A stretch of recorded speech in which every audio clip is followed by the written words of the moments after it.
contribuer au renforcement de capacités des acteurs judiciaires en relevant de défis à l'application de la loi contre le trafic illicite des espèces, de faune et flore sauvages dans le paysage Virunga est au centre d'un symposium organisé par l'Alliance congolaise pour l'environnement et les droits de l'homme ACDH en collaboration avec l'ICCN et les gouvernorats du Nord Kivu du 22 au 24 juin à Beni.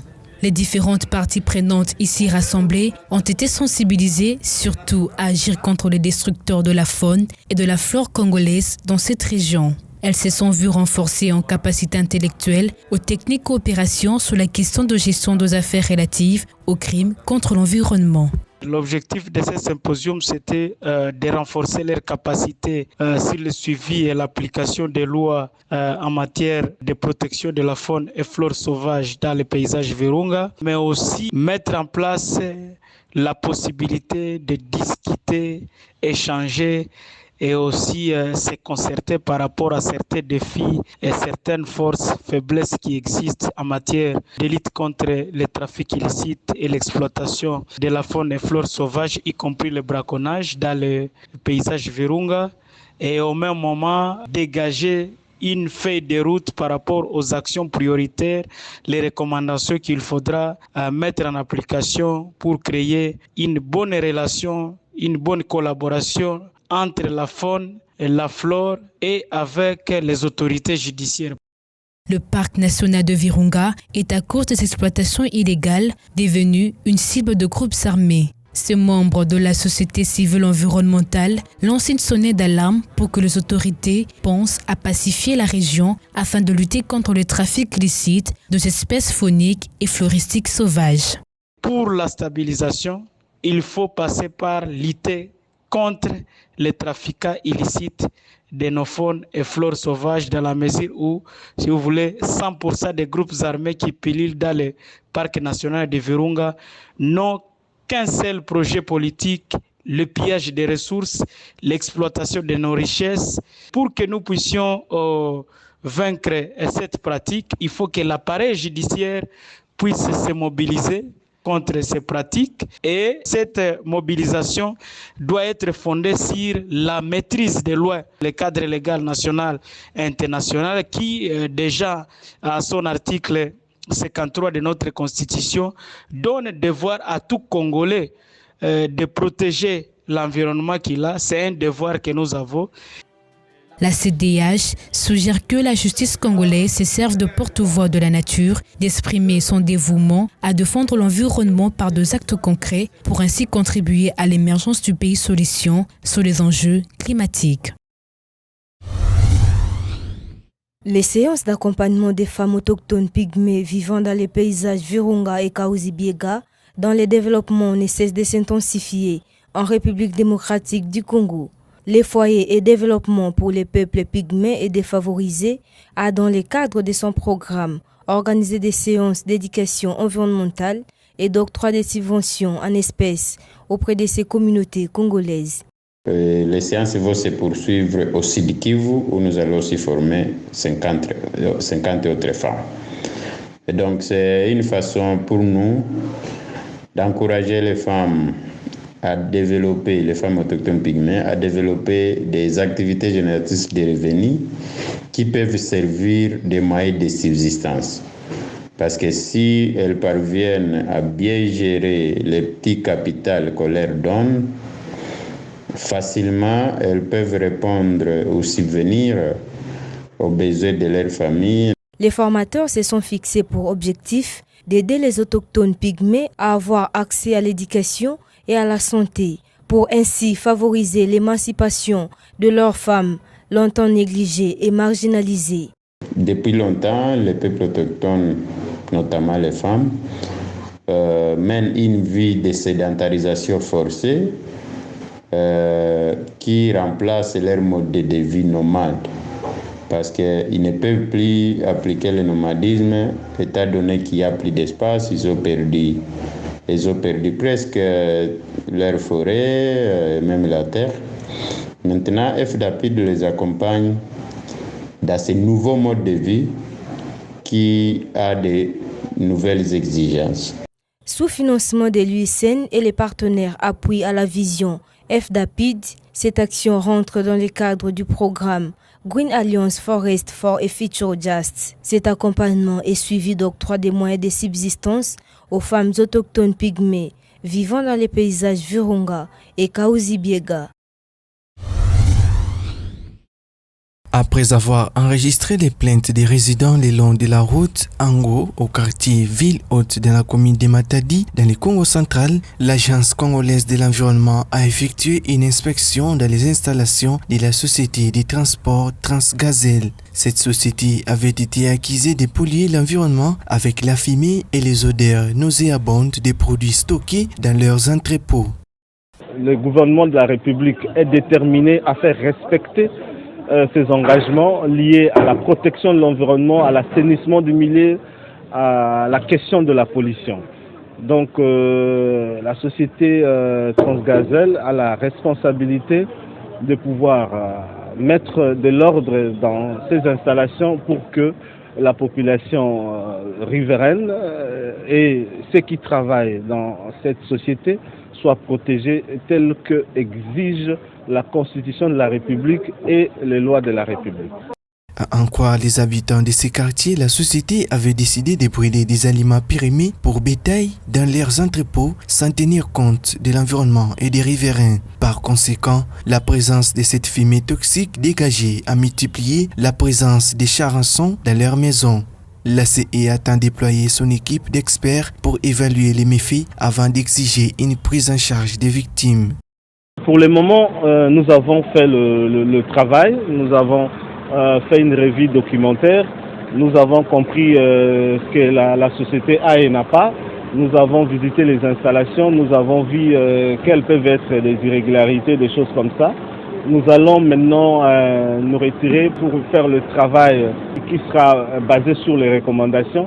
Près d'une semaine passée, les habitants se plaignaient des complications visuelles et des douleurs thoraciques. La société civile locale déplore également cette situation. Elle demande aux autorités compétentes de remédier le plus vite possible à ces problèmes pour éviter des maladies pulmonaires au sein de la population.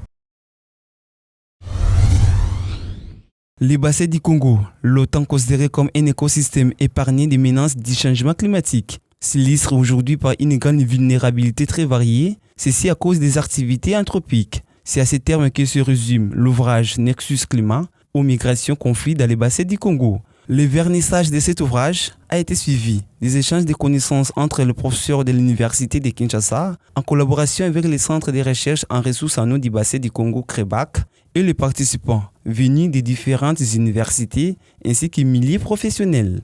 Quand on dit Nexus, c'est tout simplement les liens que nous avons analysés entre les phénomènes du changement climatique, les défis et les enjeux liés à l'accès aux ressources en eau, notamment au niveau du bassin du lac Tchad et tous les enjeux liés à l'eau au bassin du Congo, mais également aussi une dimension importante par rapport aux migrations que nous observons actuellement dans la partie nord-est de notre pays. Bon, quand je dis actuellement, il y a de cela plus de 20 ans, des éleveurs transhumants, Mbororo, qui sont ici dans notre pays. Les impacts que la transhumance, qu'est-ce que j'ai dit? Les impacts de cette transhumance dans les écosystèmes, dans les activités de production des communautés locales, notamment les femmes, mais également aussi sur la biodiversité. Le conflit dans les bassins du Congo est bien réel, avec des impacts graves sur les écosystèmes. L'auteur de cette œuvre scientifique invite par ailleurs les États du bassin du Congo à la conscientisation sur les enjeux de l'air et du pourquoi conserver la paix dans la région. Pour lui, le bassin du Congo est un milieu de vie propice pour beaucoup d'autres vivants en dehors de l'homme. La raison de la journée scientifique, ce sont les questions qui nous préoccupent, les questions de survie de nos communautés, les questions de la protection, préservation de la biodiversité, les questions de la durabilité du bassin du Congo. Aujourd'hui, le bassin du Congo est ce qu'il est. Dans 10 ans, dans 20 ans, que sera le bassin du Congo? Ce sont ça les questions qui nous préoccupent. À cause des effets du changement climatique, la chance de se développer durablement et de vivre en paix dans la région est restreinte. Le chercheur congolais s'inquiète du déplacement des troupeaux de vaches des éleveurs Mbororo au risque d'occasionner une crise en eau et aux accaparements des terres à la longue. Aujourd'hui, le changement climatique, aujourd'hui la régénérescence des conflits dans les bassins du Congo comporte des dangers susceptibles d'anéantir l'existence de notre pays d'ici 20, 30 ou 50 ans. C'est pour cette raison-là que nous avons essayé d'étudier ces questions, de regarder des enjeux vitaux, mais également de proposer aux décideurs des mécanismes pour le changement de la gouvernance dans notre pays. Signalons que cet ouvrage d'une vingtaine de chapitres avec 55 pages est coécrit par des chercheurs congolais et étrangers, parmi lesquels 5 apprenants et diplômés d'études approfondies de l'Université de Kinshasa. Les recherches empiriques ont été menées entre 2019 et 2022. L'albinisme est dû à une absence de pigmentation sur les cheveux, la peau et les yeux. Il n'existe aucun remède à l'heure actuelle. Sa prévalence varie dans le monde. Dans certains pays, seule une personne sur 20 000 souffre de cette maladie. Les enfants atteints d'albinisme naissent avec une couleur de peau et de cheveux très claire, presque blanche, due à l'absence de pigments. L'albinisme est une maladie rare, non transmissible et héréditaire qui existe dans le monde entier, indépendamment de l'appartenance ethnique ou du genre. L'albinisme entraîne donc une vulnérabilité à l'exposition au soleil, pouvant déboucher sur un cancer de la peau et sur de graves déficiences visuelles. Il n'existe aucun traitement. Les patients doivent donc éviter les lumières solaires directes, utiliser des lunettes de soleil avec filtre UV. À l'occasion de la Journée mondiale de sensibilisation à l'albinisme, plusieurs voix se sont élevées à Kinshasa pour dénoncer le mauvais traitement dont sont victimes ces personnes. C'est le cas de l'ONG Voix des Oubliés VDO qui, au cours d'une conférence organisée le 13 juin 2022, a tenu à attirer l'attention de tous sur les personnes vivant avec albinisme. Dans le cadre de la Journée internationale pour la sensibilisation, nous avons tenu à organiser cette conférence afin d'attirer l'attention de tiers sur les cas des personnes atteintes d'albinisme. 8 familles sur 10 vivent dans des conditions précaires en République démocratique du Congo. Ajoutez à cela l'entretien d'un enfant albinos est un cauchemar pour plusieurs vu le coût des produits pour les entretenir. D'où le plaidoyer de certaines ONG dans ce sens. Notre vision générale, c'est remettre le Congolais au centre de tout comme un être humain qui a droit à être considéré, qui a droit à être en prise en charge pour ceux-là qui sont un peu plus démunis. Et nous voulons travailler avec quelques cabinets pour pouvoir faciliter la tâche aux albinos dans leur quotidien, que ce soit au niveau de la vue, au niveau des dents et de la peau aussi. À en croire le représentant de la ministre déléguée aux Affaires sociales pour la cause des personnes handicapées, présent à cette cérémonie, le gouvernement, à travers ce ministère, met tout en œuvre pour aider les personnes vivant avec albinisme en RDC. Nous focalisons beaucoup d'efforts pour qu'il y ait un programme pour toute la République, pour chaque catégorie d'handicap. L'État a songé de mettre en place toute une clinique qui va s'occuper de cette catégorie de nos concitoyens. C'est une avancée, une très grande avancée pour notre pays. Je voulais vous tranquilliser et vous dire que nos frères et sœurs qui vivent avec l'albinisme ne sont pas vraiment oubliés par l'État congolais.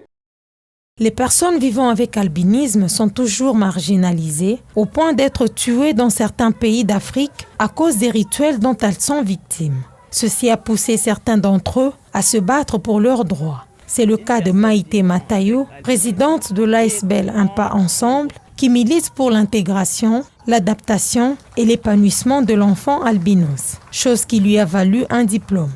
Les parents et les personnes qui entourent les enfants albinos, comme à l'école aussi, ce sont les personnes qui ne comprennent pas vraiment ces enfants-là. Alors ils sont mal encadrés, ils sont mal accompagnés, alors ça fait à ce que leur vie sociale est limitée. La source est déjà mauvaise. Alors Un Pas Ensemble sensibilise les parents, les professeurs et toutes ces personnes qui entourent ces enfants-là pour qu'ils puissent bien comprendre c'est quoi l'albinisme, comment traiter une personne vivant avec albinisme. Naître avec albinisme est loin d'être une malédiction, contrairement à ce que pensent certaines personnes. Je ne peux du tout être content d'avoir un enfant albinos. Ça ne peut pas marcher. Je les trouve sales. Puis leur entretien est difficile. En avoir peut être synonyme d'une punition de Dieu à mon égard. C'est très mauvais. Malgré tout, les personnes vivant avec cette anomalie ont su rester debout, tête haute et forte. En tout cas, pour ma part, je veux dire que je me sens très bien. Nous, on a été beaucoup plus poussés par un esprit de révolte dû à un acheminement d'événements qui se sont produits. Certains de nos amis albinos ont été rejetés, ont été discriminés, n'ont pas pu trouver leur place suite au manque d'informations. Et nous, on a créé notre structure afin de valoriser la personne atteinte d'albinisme, afin de montrer aux autres que l'albinos peut mieux faire, peut bien faire et peut faire beaucoup de choses. Il suffit simplement de l'accepter, de le tolérer ainsi que de lui donner sa place dans la société. Dans ma famille, nous sommes à deux. Nous n'avons suivi aucun préjugé, aucun vice discriminatoire, car à la base, nos parents ont eu l'information sur l'albinisme. Un exemple à suivre pour ces albinos qui peinent encore à s'intégrer dans la société. Rappelons que le monde célèbre la Journée mondiale de sensibilisation à l'albinisme le 13 juin de chaque année depuis 2015, selon la résolution 69/170 de l'Assemblée générale des Nations unies.